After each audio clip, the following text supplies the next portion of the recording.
Students, आज जो है हम 10वीं के शैक्षणिक वर्ष की शुरुआत कर रहे हैं इतिहास विषय में। और इतिहास विषय में जो है आज हम अपना पहला पाठ जो है वो शुरू करने वाले हैं। हमारे पहले ही पाठ का नाम है इतिहास लेखन की पश्चिमी परंपरा। पश्चिमी परंपरा यानी पाश्चात्य देश, यूरोपीय देशों में इतिहास लेखन की किस प्रकार से परंपरा रही है, या इतिहास लेखन के संदर्भ में उनके विचार क्या थे, उनका दृष्टिकोण किस प्रकार से था, इस बारे में जो है हम इस पाठ में अभ्यास करने वाले हैं। इसके बारे में जो है हम जानकारी लेने वाले हैं। कुल मिलाकर इस पाठ में जो है हम 4 पॉइंट जो है हम देखने वाले हैं।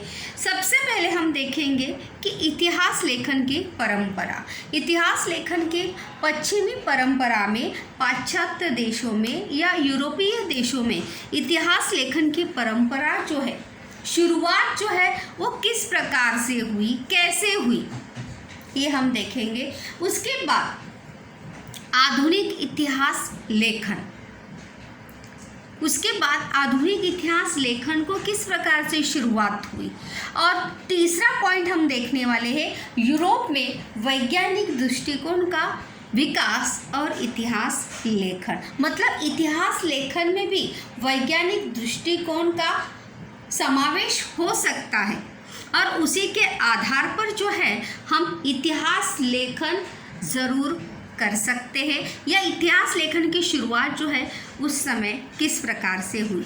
और साथ ही साथ इस चैप्टर में महत्वपूर्ण टॉपिक हम देखने वाले हैं यूरोप के महत्वपूर्ण विचारक।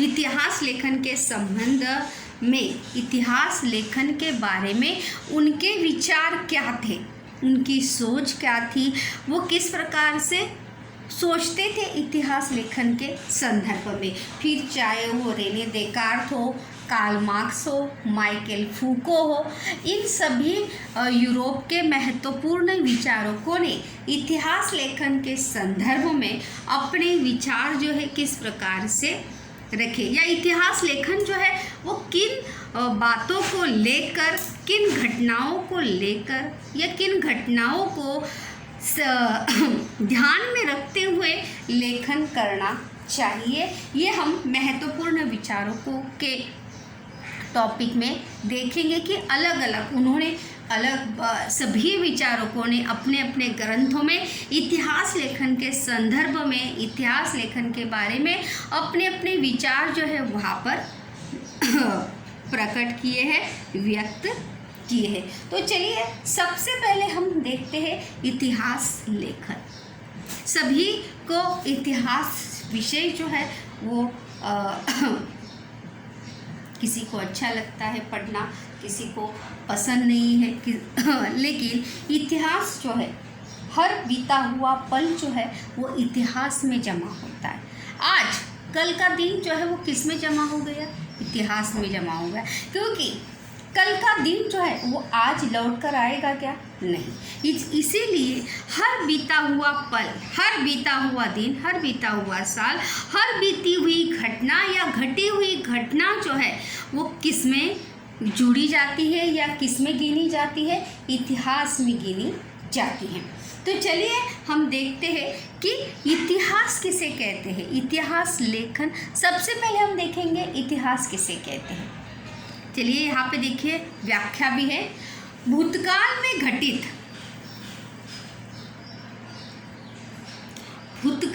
घटित घटनाओं के बीच क्रमिक संगति बिठाकर उनका आकलन करना, इस उद्देश्य को लेकर इतिहास का अनुसंधान, लेखन और अध्ययन किया जाता है।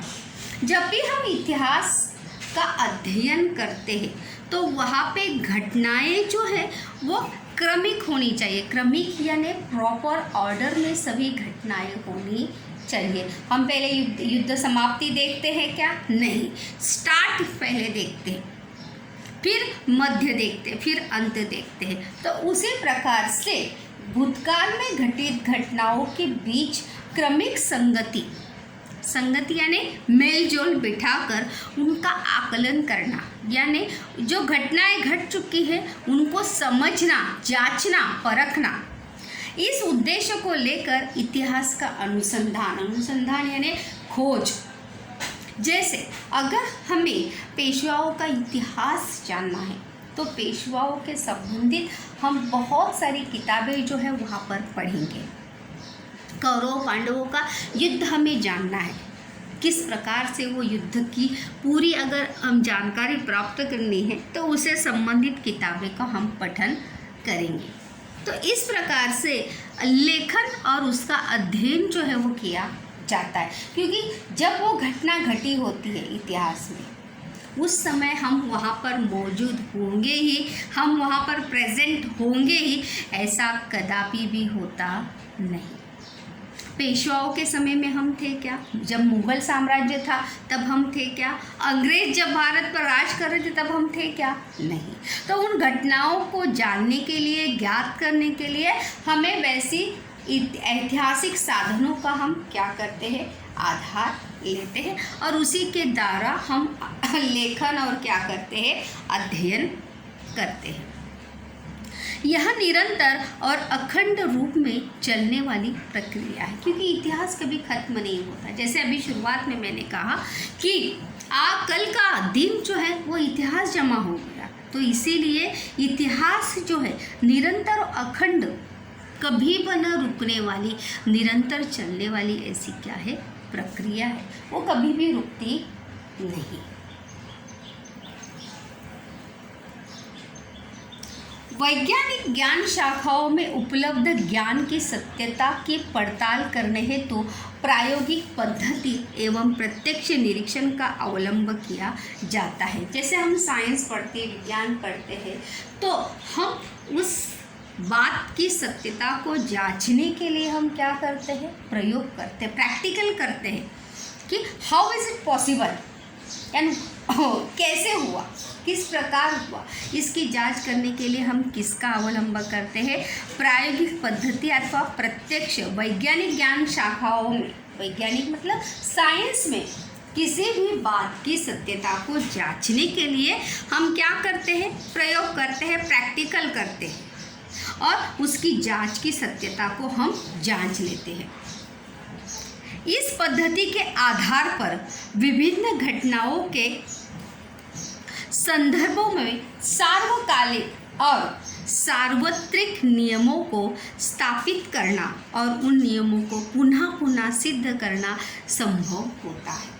जैसे न्यूटन का नियम हो या आवर्त सारणी हो, किसी भी वैज्ञानिक प्रयोग को या प्रैक्टिकल को या उन नियमों को समझने के लिए, उसे सिद्ध करने के लिए हम बार बार क्या कर सकते हैं? प्रैक्टिकल कर सकते हैं और उसे सिद्ध कर सकते हैं कि ये सत्य है।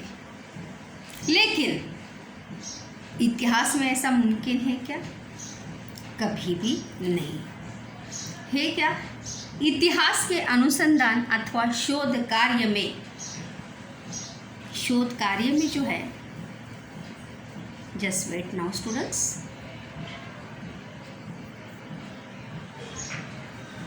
अगर हम देखेंगे तो जिस प्रकार से साइंस में प्रायोगिक पद्धति का हम बार बार अवलंब करके उस बात की सत्यता को, उस बात की सच्चाई को हम क्या कर सकते हैं? बार बार उसका निरीक्षण कर सकते हैं, अवलंब कर सकते हैं। लेकिन प्रायोगिक पद्धति और प्रत्यक्ष निरीक्षण का अवलंब करना संभव होता नहीं। लेकिन इतिहास के अनुसंधान अथवा शोध कार्य में, जैसे मैंने भी शुरुआत में कहा कि आप कोई भी इतिहास का टॉपिक अगर लेंगे तो उस घटना को हम फिर से दोहराएंगे क्या, या उसका निरीक्षण हम फिर से कर सकते हैं क्या? नहीं।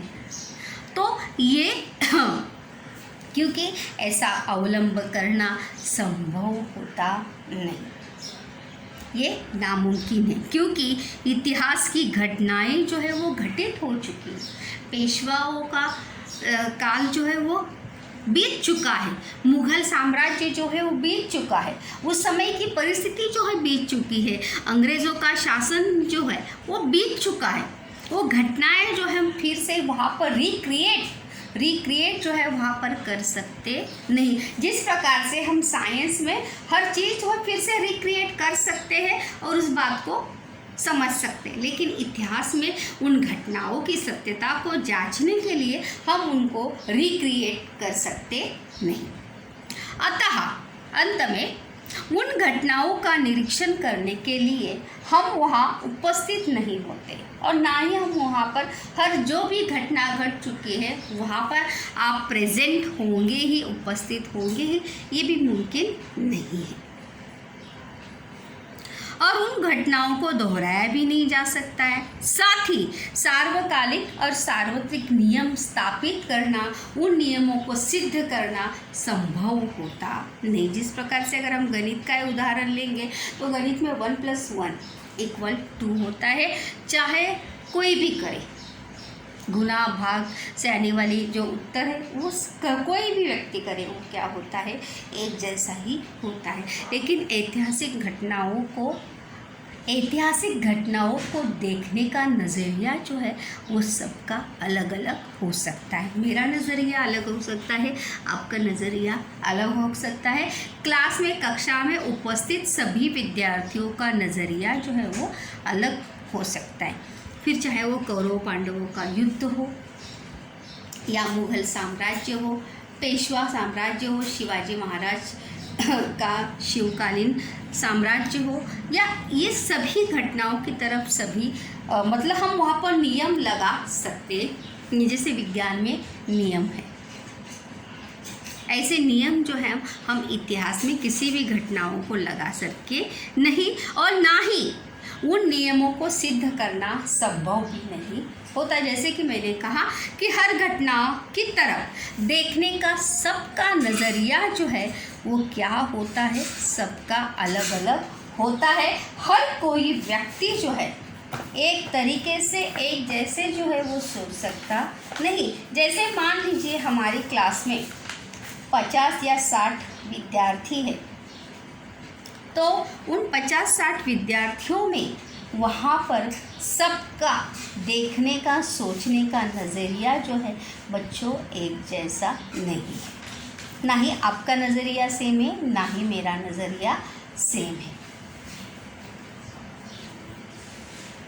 इसीलिए वहाँ पर हम कोई भी तर्कशुद्ध पद्धति या जैसे नियम है वो नियम हम वहाँ पर लगा सकते नहीं। जैसे बल का नियम, न्यूटन का नियम, आवर्त सारणी का नियम, ऐसे नियम जो है हम वहाँ पर लगा सकते नहीं। सबसे पहले ऐतिहासिक दस्तावेज लिखने के लिए जिस भाषा और लिपि का प्रयोग किया गया होगा, उस दस्तावेज का वाचन करने और उसका अर्थ समझने के लिए उस भाषा और लिपि को पढ़ सकने वाले विशेषज्ञ की आवश्यकता होती है। क्योंकि अगर हम कोई भी इतिहास लेखन जब करेंगे तो सबसे पहले जो ऐतिहासिक दस्तावेज होते हैं वो लिखने के लिए जिस भाषा और लिपि का प्रयोग किया जाता है होगा, तो जब हम उसके लिए पढ़ेंगे, मानो आप में से ही कोई रिसर्च करना चाहता है पेशवेकालीन साम्राज्य के ऊपर या पेशवे के समय की सामाजिक परिस्थिति के ऊपर अगर कोई रिसर्च करना चाहता है, तो वो संस्कृत भाषा अगर उसे पढ़ने आती होगी तभी वो पढ़ सकता है और समझ सकता है। नहीं तो उसे पढ़ने के लिए, उसका अर्थ जानने के लिए किसकी आवश्यकता होगी? विशेषज्ञ यानी एक उस भाषा के समझने वाले या समझ सके ऐसे व्यक्ति की उसको क्या होगी? आवश्यकता होगी।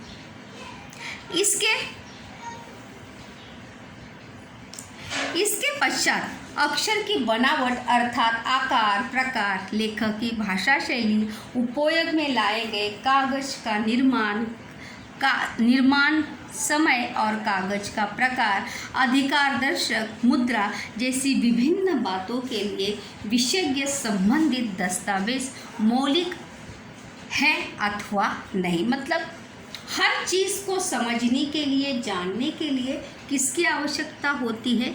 विशेषज्ञ की। मतलब उससे संबंधित, मतलब है इतिहासकार या उसकी जानकारी रखने वाला ही व्यक्ति उस दस्तावेज के बारे में बता सकता है कि वो दस्तावेज सही है या नहीं।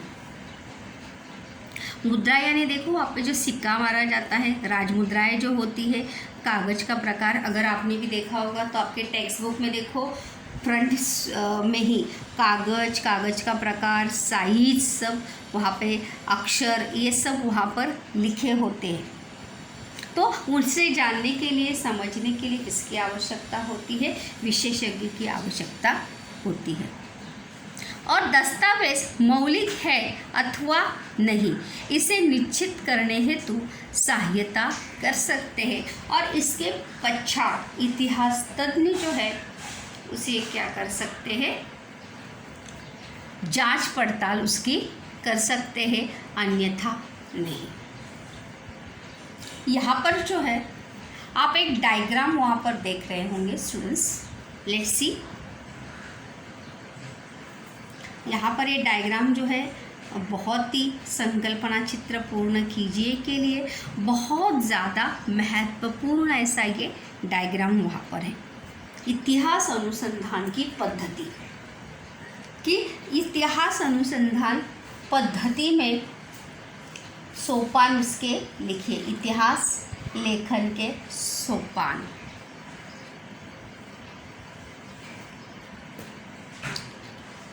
प्रश्न भी है यहाँ पर कि किस प्रकार से इतिहास लेखन किसे कहते हैं, ये इसका उत्तर भी है। और जो हमने शुरुआत में वहाँ पर देखा तो वो वहाँ पर कारण सहित का प्रश्न भी था कि इतिहास अनुसंधान में प्रायोगिक तथा निरीक्षण पद्धतियों का उपयोग नहीं किया जा सकता। क्यों नहीं किया जा सकता, इसका कारण क्या है? तो चलो, तो हम यहाँ पर इतिहास लेखन, यहाँ पर 2 प्रश्न जो है हमारे कवर अप होने वाले हैं। 2 प्रश्न मतलब पहला तो है इतिहास लेखन किसे कहते हैं, और दूसरा था संकल्पना चित्र, इतिहास लेखन के सोपान, जो प्रवाह तालिका का जो प्रश्न होता है 2 अंक के लिए जो हमें आता है उसके ऊपर आधारित है। यहाँ पर देखेंगे तो इतिहास की प्रस्तुति, ऐसे बीच में तो आएगा नहीं, प्रवाह तालिका जो है ऐसे होती है और ऐसे उसके 4 पॉइंट जो है आपको वहाँ पर लिखने होते हैं। तो वहाँ पर इतिहास लेखन के सोपान, सोपान यानी तरीके, किस प्रकार से इतिहास लेखन जो है वो किया जा सकता है। सबसे पहले अगर हम देखेंगे तो जब भी हम इतिहास लेखन करते हैं तो सबसे पहले उपलब्ध ऐतिहासिक जानकारी का पहला पॉइंट उसका क्या आएगा कि ऐतिहासिक जानकारों उपलब्ध ऐतिहासिक जानकारी का संकलन करना तथा जानकारी की जांच पड़ताल करना। जांच पड़ताल करना क्यों आवश्यक है? क्योंकि वो जानकारी जो हमने प्राप्त की है वो जानकारी सही है या नहीं, ये वहाँ पर उसका पहला पॉइंट हो गया। दूसरा पॉइंट अगर यहाँ पर हम देखेंगे, अगर आप यहाँ पर देख रहे हैं तो उनका तुलनात्मक विश्लेषण करना, जो अपने जानकारी प्राप्त की है। दूसरा पॉइंट यहाँ पर अगर हम देखेंगे, सेकंड पॉइंट वहाँ पर आएगा तो जानकारी का तुलनात्मक विश्लेषण करना, जो जानकारी आपने प्राप्त की है उसका कंपैरिजन करना कि वो सही है या नहीं, उसका स्पष्टीकरण करना।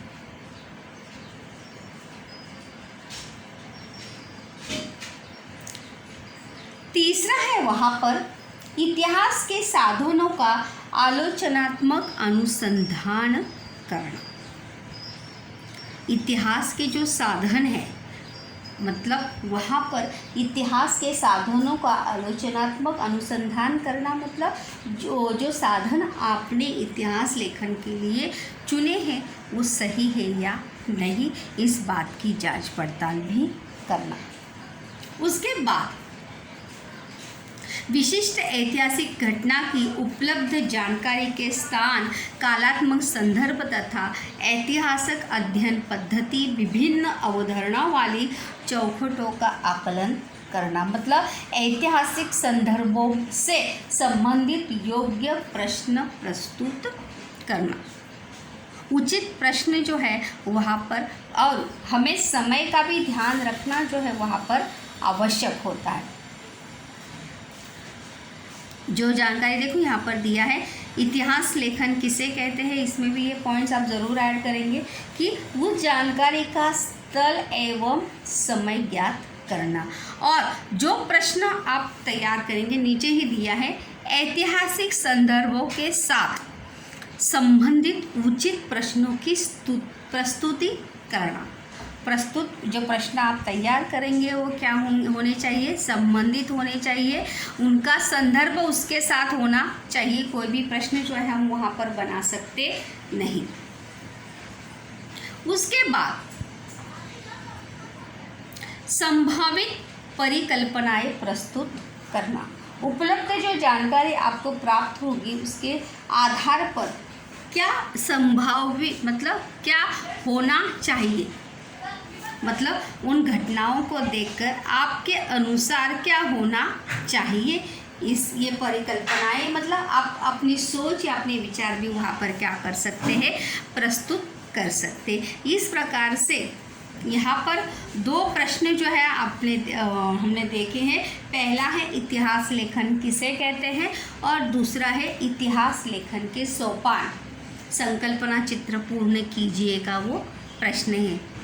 ये दो प्रश्न जो है आप अच्छे से तैयार करिए, क्योंकि यहाँ पर जो है पहला है उपलब्ध ऐतिहासिक जानकारी का संकलन एवं विश्लेषण करना, शॉर्ट में देखिए। उसके बाद उस जानकारी का स्थल एवं समय ज्ञात करना, उस जानकारी के संदर्भ में उचित प्रश्न तैयार करना, और संदर्भ की जांच करके संभावित परिकल्पनाएं जो है वहाँ पर प्रस्तुत करना कि क्या हो सकता है, क्या होना चाहिए था। स्टूडेंट्स, हमने देखा था कि दस्तावेज़ों के जांच पड़ताल करने के लिए जो दस्तावेज़ आपको प्राप्त है उन दस्तावेज़ों की जांच पड़ताल करने के लिए, उसकी भाषा को समझने के लिए हमें किसकी आवश्यकता होती है, तज्ञ की या विशेषज्ञ की आवश्यकता होती है। और उसी के आधार पर इतिहास तज्ञ जो है ऐतिहासिक संदर्भों का तुलनात्मक विश्लेषण के आधार पर दस्तावेज में उपलब्ध जानकारी की विश्वसनीयता की पड़ताल कर सकते हैं। मतलब उसमें जो दस्तावेज में जो जानकारी है वो सही मायने में सत्य है या नहीं, इसकी जांच पड़ताल करना भी आवश्यक है। तभी आप अपना अनुसंधान या इतिहास लेखन जो है उसके आधार पर कर सकते हैं। अगर दस्तावेज में ही कोई सच्चाई नहीं है तो आपने जो उसके आधार पर जो इतिहास लेखन किया है वो भी सच होगा क्या? नहीं। तो इसलिए उसकी जानकारी की विश्वसनीयता की पड़ताल जो है वो होनी आवश्यक है और वो ज़रूर करनी चाहिए। नेक्स्ट है इतिहास के अनुसंधान कार्य में सहायता प्रदान करने वाली ज्ञान शाखाएं। ये जो है प्रश्न भी है यहाँ पर, इतिहास संकल्पना चित्र पूर्ण कीजिए के लिए प्रश्न है। आप टेक्स्ट बुक अगर आपके पास होगा तो you underline this answer now, कि यहाँ पर प्रश्न है इतिहास अनुसंधान में सहायक ज्ञान शाखा।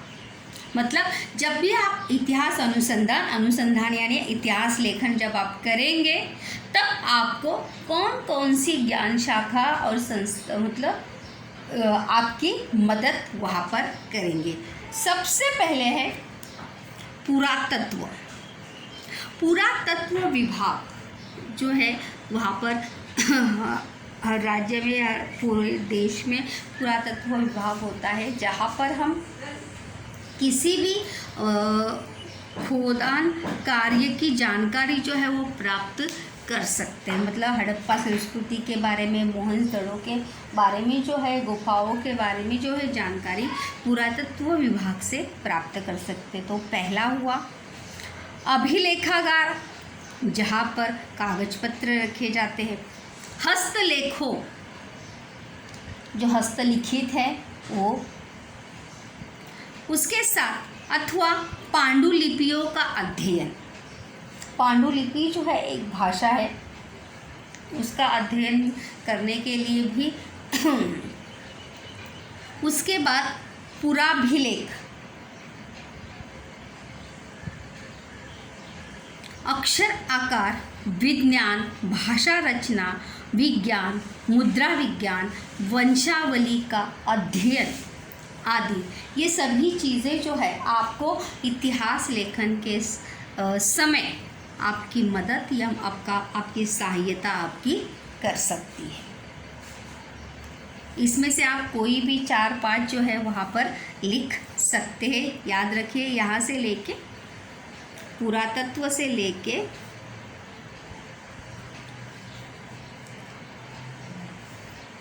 संकल्पना चित्र पूर्ण कीजिए। चलिए आगे हम देखते हैं। अभी हम अपने पाठ को जो है पहला पॉइंट जो है हम यहाँ पर शुरुआत कर रहे हैं वो है इतिहास लेखन की परंपरा। इतिहास लेखन की परंपरा जो है कैसे शुरू हुई या इतिहासकार किसे कहते हैं, ऐसा भी प्रश्न है।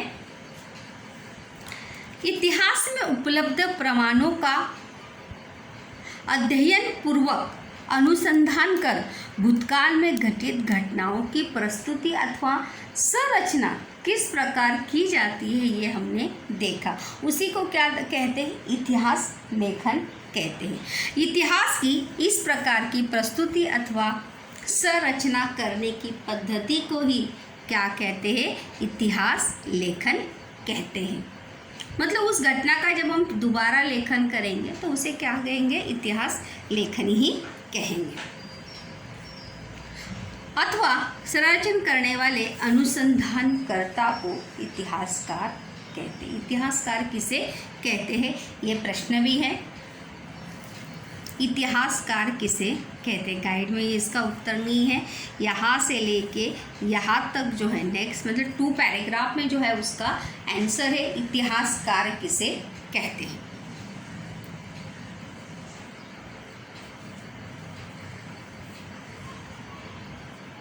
देखिए, इतिहास की प्रस्तुति अथवा संरचना करते समय इतिहासकार के लिए भूतकाल में घटित प्रत्येक घटना का उल्लेख करना और उसका बोध कराना संभव नहीं होता। इतिहासकार मतलब जो उसका लेखन कर रहा है वो भी वो घटित घटना होते समय वहाँ पे होगा क्या, नहीं।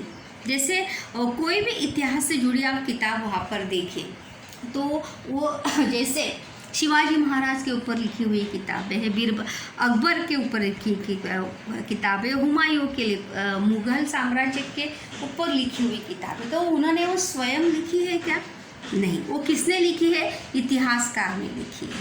और इसीलिए इतिहासकार के लिए भूतकाल में प्रत्येक घटना को उल्लेख करना जो है वो और उसका बोध कराना यानी ज्ञात कराना जो है वो संभव होता नहीं, क्योंकि वो घटना घटित समय वो वहाँ पर वहाँ पे मौजूद था क्या, नहीं। इतिहास लेखन करते समय इतिहासकार किन घटनाओं का चुनाव करता है यह इस बात पर निर्भर करता है। जैसे मैंने कहा कि इतिहास की तरफ मतलब हर इतिहास की किसी भी घटना की तरफ देखने का सबका नज़रिया जो है वो अलग अलग हो सकता है।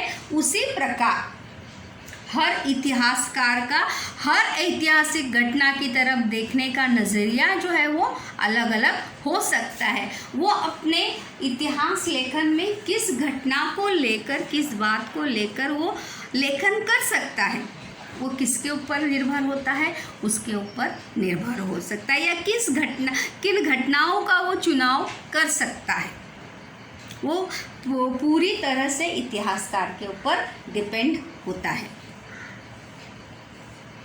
कि इतिहासकार पाठकों को तक क्या ले जाना चाहता है। मतलब वो वहाँ पर उसी घटनाओं का चुनाव करता है कि वो उन घटनाओं से पाठकों तक मतलब किताब पढ़ने वाले पाठकों तक वो उस व्यक्ति के संबंधित कौन सी जानकारी पहुंचाना चाहता है। जैसे शिवाजी महाराज का बचपन अगर दिखाना है या शिवाजी महाराज की बचपन के बारे में लिखना है तो वहाँ पर जब इतिहासकार लेखन करेगा तो शिवाजी महाराज के बचपन की घटी घटनाओं के ऊपर अपना ध्यान जो है वो ज़्यादा से ज़्यादा केंद्रित करेगा, क्योंकि वो पाठकों तक क्या पहुंचाना चाहता है? शिवाजी महाराज का बचपन।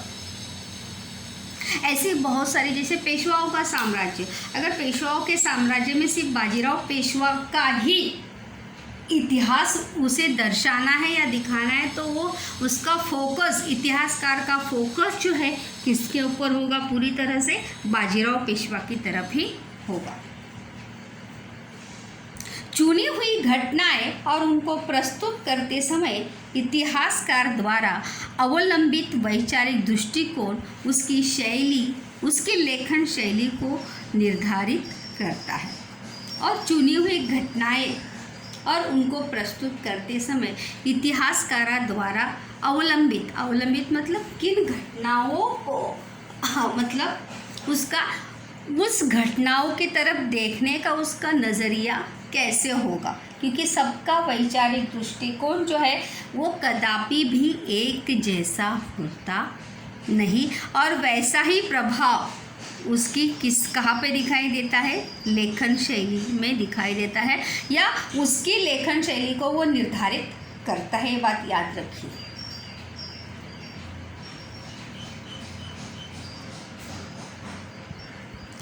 विश्व की प्राचीन संस्कृतियों में इस प्रकार इतिहास लिखने की परंपरा जो है वो नहीं थी। इसका अर्थ हम यह नहीं कह सकते कि उन लोगों को भूतकाल का बोध अथवा उनमें जिज्ञासा नहीं थी।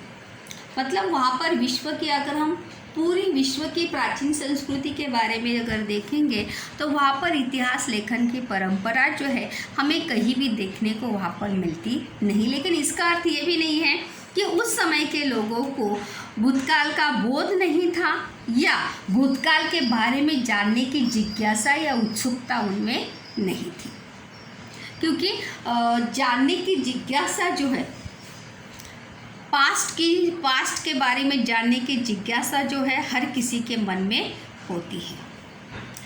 अपने बड़े बुजुर्ग लोगों द्वारा सुनी हुई हमारे पूर्वजों के जीवन, वीरता, पराक्रम की बातें अगली पीढ़ी तक पहुंचाने की आवश्यकता उस समय भी अनुभव होती थी। मतलब जैसे दादाजी से या परदादा से सुनी हुई अपने पूर्वजों की जीवन की कहानी, उनके वीरता के पराक्रम भी वो अपनी अगली पीढ़ी तक, अपने पोतों तक, अपने परपोते तक वो पहुंचाने की आवश्यकता उन्हें भी अनुभव हुई होगी, लेकिन उनके पास कोई साधन नहीं होगा। गुफाओं में बनाए गए चित्रों द्वारा स्मृतियों, अगर हम देखेंगे तो गुफाओं उस समय जो है, जैसे कागज को जब शोध आविष्कार नहीं हुआ था, मुद्रण कला जब अस्तित्व में नहीं आई थी, तब अपनी यादों को ताज़ा रखने के लिए, अपनी यादों को बनाए रखने के लिए, ज़िंदा रखने के लिए लोग किसका इस्तेमाल करते थे? पत्थरों के माध्यम से मूर्तियाँ या शिल्प जो है वहाँ पर बना करते थे या उस पर लिखा करते थे, जिसे शिलालेख कहते हैं, ताम्रपट कहते हैं।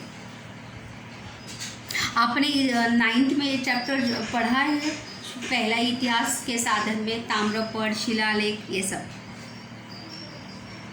गुफाओं में बनाए गए चित्रों द्वारा स्मृतियों का संरक्षण करना, कहानी कहना, गीतों, शौर्य गीतों का गायन करना जैसी परंपरा विश्व की संस्कृतियों में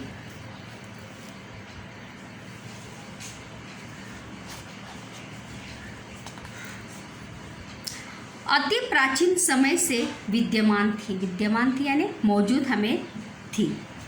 आधुनिक इतिहास लेखन में उन परंपराओं का उपयोग साधनों के रूप में जो है वहाँ पर किया जाता है। यहाँ पर अगर हम देखेंगे तो क्या आप जानते हैं बच्चों, क्या आप जानते हैं, ये क्वेश्चंस जो है हमेशा हमें इसके लिए आता है।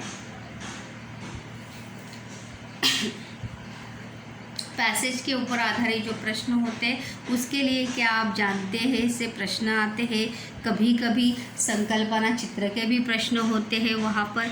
ऐसे बहुत सारे आधारित प्रश्न जो है क्या आप जानते के में से भी आते हैं। इसके आगे का टॉपिक जो है हम नेक्स्ट लेक्चर में देखेंगे। आज के लेक्चर में जो हम इतिहास लेखन की परंपरा यहाँ पर देखी कि किस प्रकार से इतिहास लेखन की परंपरा और इतिहास लेखन की आवश्यकता जो है उस समय भी विश्व में ज़रूरत उन्हें पड़ी होगी या ज़रूरत निर्भर अनुभव उन्होंने की होगी, और इसीलिए उन्होंने स्मृतियों के माध्यम से, गीतों के माध्यम से, कहानियों के माध्यम से अपनी परंपराओं को उन्होंने क्या रखा है, जीवित रखा है।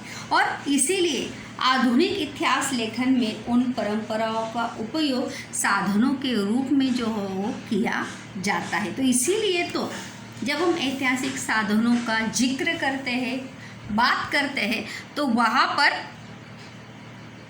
कहानी और गीतों का उल्लेख ज़रूर करते हैं।